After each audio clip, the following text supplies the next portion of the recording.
Ask most people what Judaism teaches about the afterlife, and you'll get a shrug, or a guess borrowed from somewhere else. Heaven, maybe. Reincarnation, maybe. Some vague sense that Jewish people just don't talk about it. Open the Hebrew Bible looking for a clean answer, and the shrug starts to make sense because the text won't hand you one. For most of the story, death is met with almost total silence. Then, slowly, across roughly 1,000 years of writing, a picture starts to take shape. And by the time you reach the era of Jesus, you find Jewish teachers standing in the same temple courts, flatly disagreeing with each other about what happens when you die.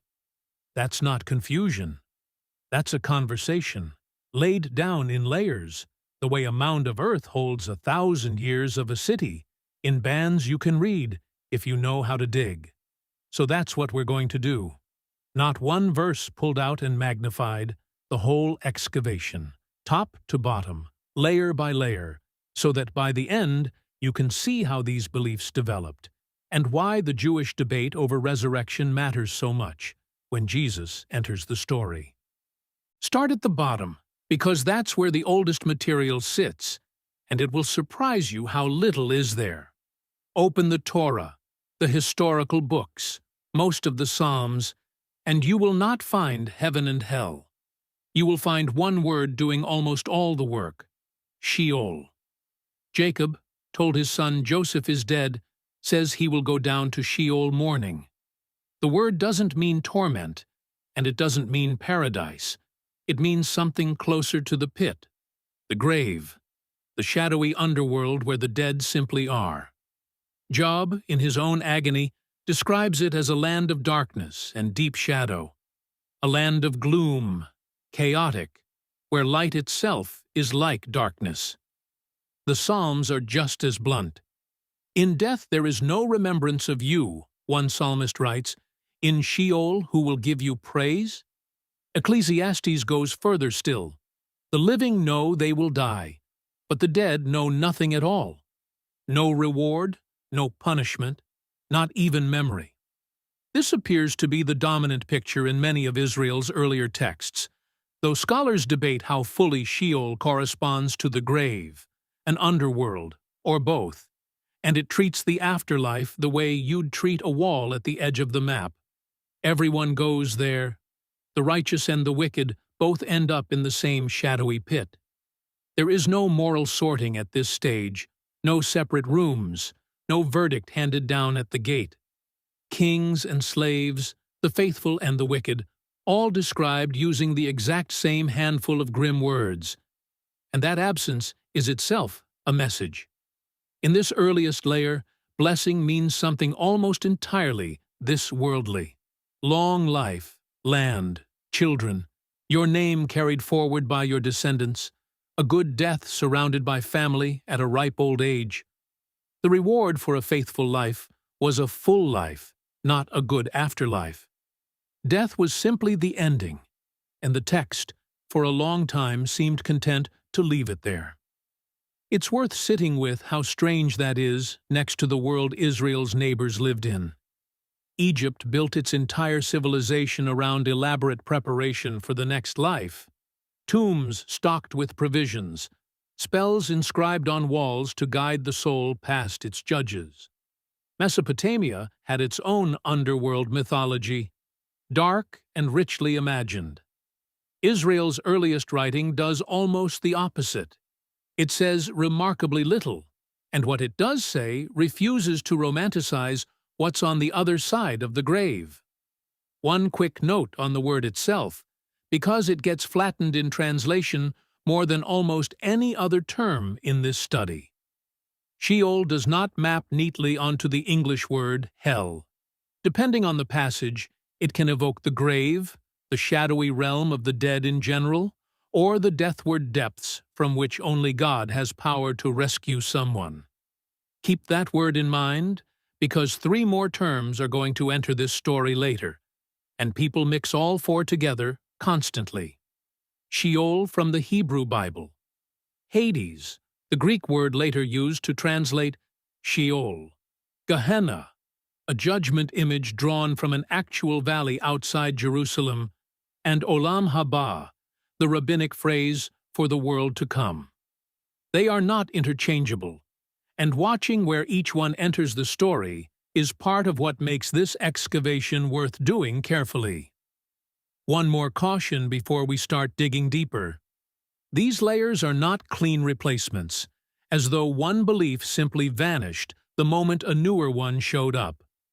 Older and newer pictures of death kept overlapping for centuries, which is part of why Jewish texts written around the same time can sound like they're describing entirely different worlds.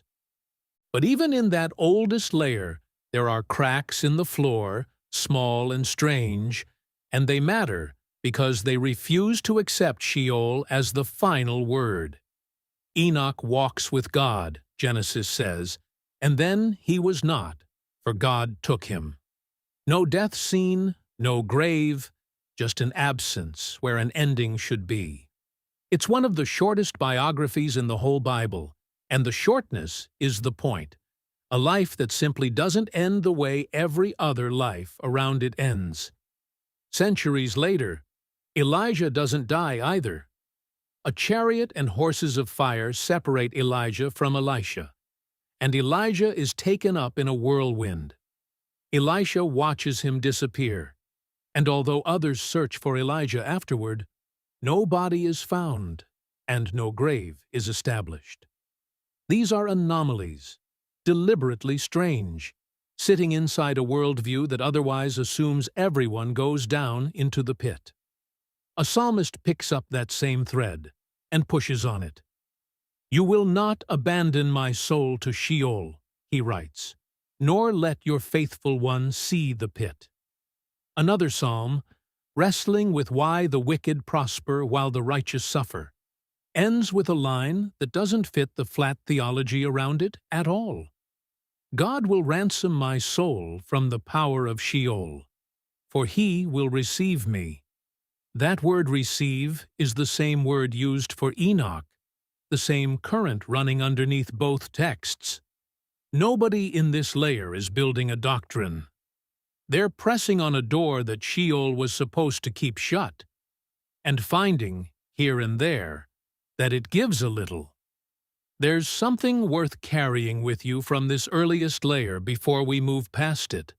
Because Sheol refused to dress death up as beautiful, the psalmists never had to pretend either. Grief in the Hebrew Bible is allowed to sound like grief, raw, unresolved, sometimes even accusatory toward God, because the text never demanded a comforting afterlife story to make the loss feel smaller than it was. Move up a layer, into the prophets, and the crack becomes something closer to an opening. Isaiah writes a line that sounds almost out of place next to everything before it. "Your dead shall live, their bodies shall rise. You who dwell in the dust, awake and sing for joy."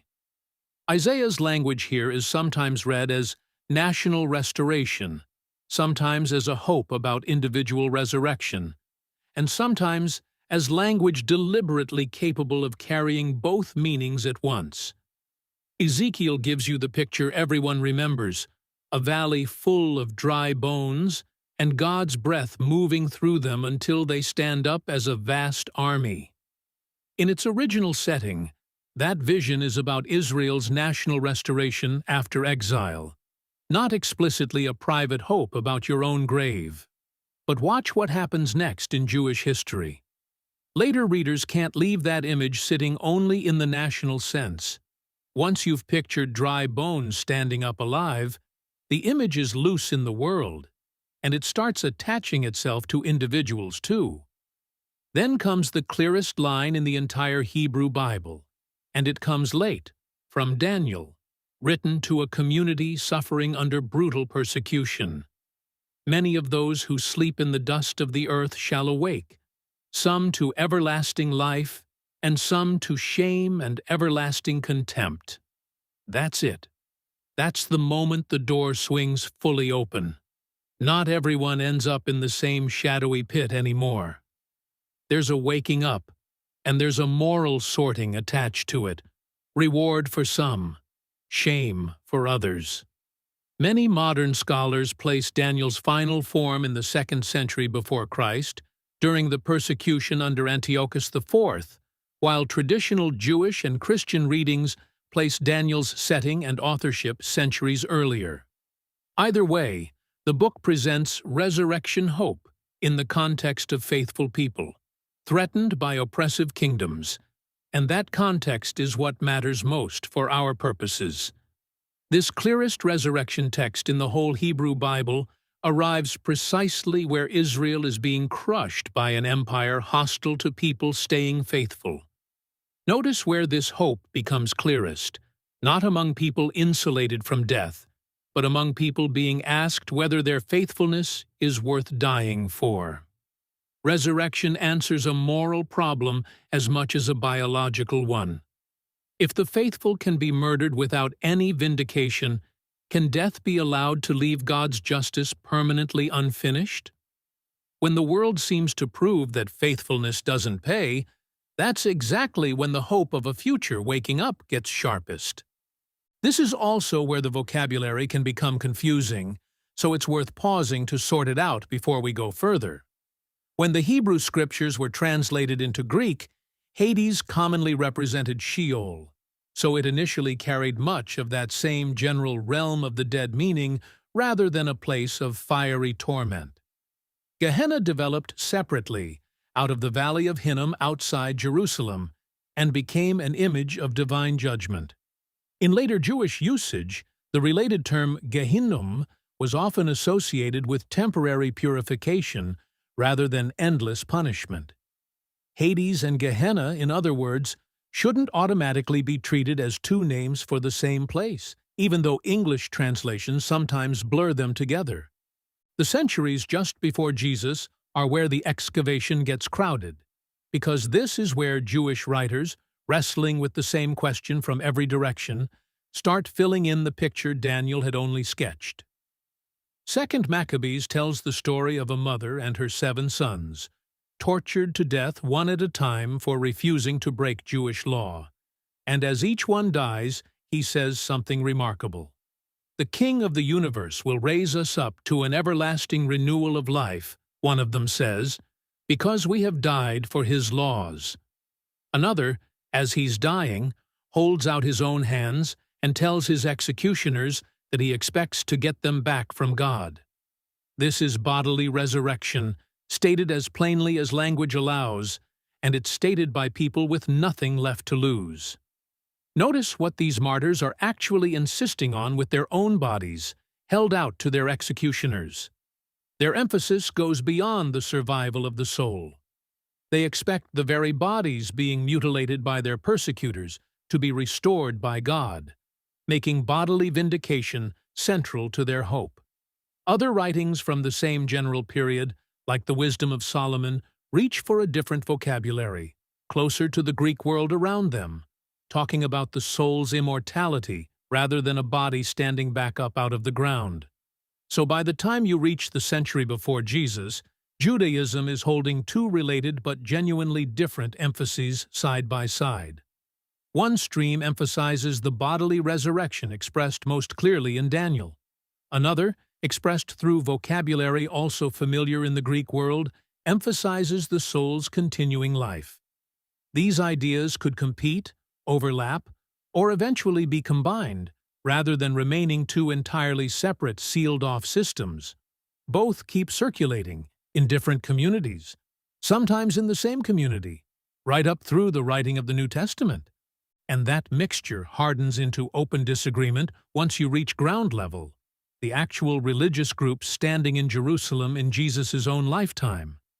Josephus, the first-century Jewish historian, tells you plainly that the Pharisees believed in the resurrection of the dead and in reward and punishment beyond the grave, while the Sadducees, who tended to be the priestly aristocracy, rejected all of it outright, teaching that the soul perishes along with the body. The Book of Acts confirms the same split from the inside, almost in passing, as though everyone listening already knew it. Sadducees say there is no resurrection, and no angel or spirit, but the Pharisees acknowledge them both. Read that sentence slowly. This isn't a Jewish belief clashing with an outside religion. This is Jewish leaders sitting on the same council, reading the same Torah, flatly contradicting each other about whether the dead get up again at all. Paul, on trial before that very council, once ended the whole proceeding in an instant simply by announcing which side he stood on, and the room split into shouting factions before a single piece of evidence got heard. The Sadducees appear to have treated the Torah as uniquely authoritative and noted correctly that Sheol dominates that material with barely a whisper of resurrection in it, though the common claim that they accepted no other biblical books at all is itself debated among historians. If it isn't in the Torah plainly, they argued, it isn't binding. The Pharisees read the fuller sweep of the whole Hebrew Bible, Daniel included, and carried the newer hope forward as the mainstream Jewish position, the one that eventually wins out and becomes the ancestor of what Rabbinic Judaism teaches after them. And off in the Judean wilderness, a third group, the community that produced the Dead Sea Scrolls, had views of their own again, with some texts leaning toward language closer to an immortal spirit set free from the body than to bodies climbing back up out of graves, though scholars still debate exactly how that community pictured the afterlife. Three groups drawing from Israel's sacred writings, with at least three different answers. That diversity is not a footnote to this topic. For a long stretch of Jewish history, it was the topic. After the temple falls in the year 70 and the Sadducean establishment disappears, traditions associated with the Pharisaic movement become a major foundation of emerging Rabbinic Judaism. The Mishnah states it almost as a boundary marker for who belongs inside the faith at all. All Israel has a share in the world to come, one famous line says, and then immediately lists exceptions. People who by their own teaching have cut themselves off from it, including, pointedly, anyone who says there is no resurrection of the dead written in the Torah. Notice what that sentence does. By the 2nd century, denying the resurrection isn't just one Jewish opinion competing with another anymore. It's treated as stepping outside the boundary of the community's core hope, the very position the Sadducees themselves had held not long before. Rabbinic thought goes on to develop the picture much further than the Hebrew Bible ever did on its own. A world to come called Olam Haba, whose precise referent actually varies across Jewish sources. A garden called Gan Eden, and a place called Gehinnom, which despite the scary sound is treated in many rabbinic traditions as temporary purification rather than eternal torment, commonly associated with a period of up to 12 months, though the sources on this are not completely uniform. But even with all that development, something from the oldest layer never fully goes away. Judaism, across nearly the whole of its history, has stayed far more focused on how you live now than on mapping out exactly what waits on the other side. Ask 10 rabbis to describe the world to come in detail, and you'll likely get 10 different answers, and most of them will tell you that's fine, that the details were never the point. The center of gravity was never the map of the afterlife. It was faithfulness in this life, trusting that the God who gave the Torah could be trusted with whatever comes after it. Before returning to the 1st century crossroads where Jesus enters this story, we need to follow the Jewish side of the story one step further, because it explains where the idea of Jewish reincarnation actually comes from. The story doesn't stop with these early rabbinic categories. Centuries later, some Jewish mystical traditions developed the idea of Gilgul Neshamot, the cycling or transmigration of souls. This is the source of the claim you sometimes hear that Judaism teaches reincarnation, but it never achieved the central status that bodily resurrection held within classical rabbinic Judaism. It became especially influential within Kabbalistic circles, while many other Jewish communities understood the afterlife differently, or left its details deliberately undefined, the same restraint you saw all the way back in the earliest layer of this excavation. That's part of why modern Judaism still holds a genuine range of positions on this question, from bodily resurrection to the soul's continuing life, to reincarnation within some mystical schools, to a comfortable, honest uncertainty about what exactly follows death. The digging never fully stopped. It just kept adding layers. Now return to the crucial first-century crossroads before these later rabbinic and mystical layers developed, because this is the Jewish debate Jesus actually enters. When the Sadducees try to trap him with a trick question about resurrection, marriage, and 7 brothers who each married the same widow, Jesus doesn't dodge the question. He goes straight at their foundation. "You are wrong," he says, "because you know neither the Scriptures nor the power of God." And then he does something quietly brilliant. He doesn't base his answer on Daniel, a text that would not have carried the same authority for the Sadducees. He reaches into the 5 books of Moses, the portion of Scripture the Sadducees treated as uniquely authoritative, and pulls out a line from the burning bush. "I am the God of Abraham, the God of Isaac, and the God of Jacob." He is not the God of the dead, but of the living. Jesus is standing inside the oldest, most contested layer of this whole excavation, the very ground the Sadducees thought was safest, and finding resurrection hope buried even there. Later, standing outside a grieving family's house in Bethany, he tells a woman named Martha that her brother will rise again. She answers with the standard Pharisaic hope of her day, without missing a beat. "I know that he will rise again, in the resurrection, on the last day." That's not a private opinion she invents on the spot. That's the ordinary Jewish hope of a devout woman in the 1st century, the same hope that traveled from Ezekiel's dry bones and Daniel's sleepers in the dust, through the martyrs in Maccabees, and into the teaching of the Pharisees. And Jesus answers her with a sentence that reframes the entire excavation we've just walked through. "I am the resurrection and the life." Not, "Here is a teaching about the resurrection." Not, "Here is a doctrine you can hold at a safe distance." A person standing in front of her, claiming to be the thing the whole conversation had been reaching toward for 1,000 years. For Christians, this long Jewish conversation reaches its decisive center in Jesus, not because Jesus abandons Israel's resurrection hope, but because he claims to embody and accomplish it. And notice what he's offering. Martha isn't merely the survival of a soul somewhere else. It's life restored, a brother handed back.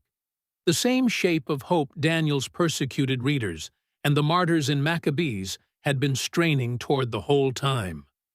Look back now at the whole dig, layer by layer. Sheol at the bottom, flat and silent. Cracks appearing where a few voices refuse to believe that's really the end. Isaiah's dead awakening from the dust. Ezekiel's valley of dry bones standing up alive.